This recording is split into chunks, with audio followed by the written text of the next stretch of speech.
Good morning 10th class. ये हमारी आज की वर्कशीट नंबर 90। डेट है 18 फरवरी 2022। टॉपिक हमारा चल रहा है वैश्वीकरण से, अर्थशास्त्र से। आज का विषय है न्याय संगत वैश्वीकरण के लिए संघर्ष।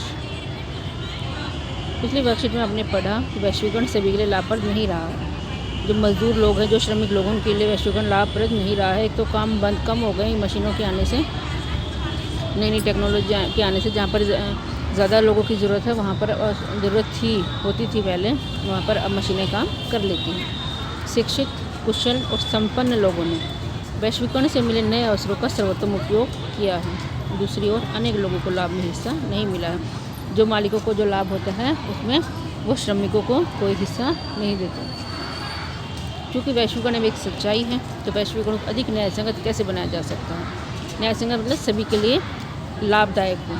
न्यायसंगत वैश्वीकरण सभी के लिए अवसर प्रदान करेगा और ये सुनिश्चित भी करेगा कि वैश्वीकरण के लाभों में सबकी बेहतर हिस्सेदारी, मतलब जो लाभ हो वो सबको बराबर हो। बराबर नहीं हो तो सबको, मतलब कम या ज़्यादा सबको हो। इसमें सरकार क्या कर सकती है? सरकार यह सुनिश्चित कर सकती है कि श्रमिक कानूनों का उचित कार्यान्वयन हो, मतलब श्रमिकों के लिए कानून बनाए जाएँ, उनके लाभ के लिए, उनकी बेहतरी के लिए, और वो अप्लाई भी किए जाएँ और श्रमिकों को अपने अधिकार मिले।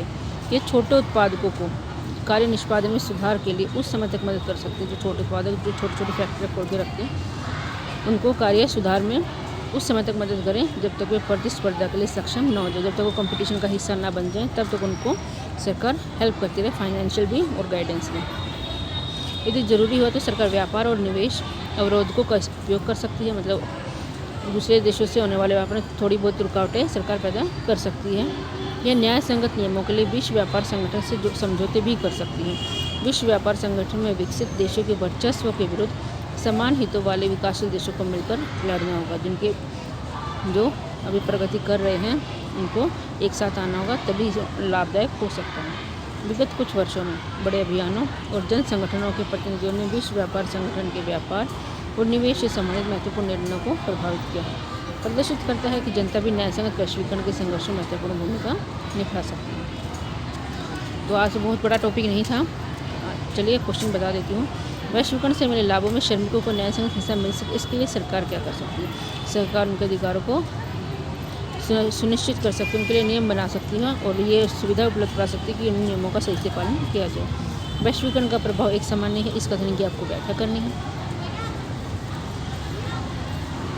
तीसरा क्वेश्चन है, वैश्वीकरण ने जीवन स्तर के सुधार में सहायता पहुंचाएगी। सही विकल्प का चयन कीजिए। सभी लोगों के लिए, या फिर विकसित देशों के लिए, या फिर विकासशील देशों के श्रमिकों के लिए, या उपयुक्त में से कोई नहीं। तो विकसित देशों के लोगों को ही जीवन स्तर में सुधार किसका हुआ है ये आपको बताना है। क्वेश्चन आपको स्वयं करने हैं। आज की वर्कशीट में इतना ही।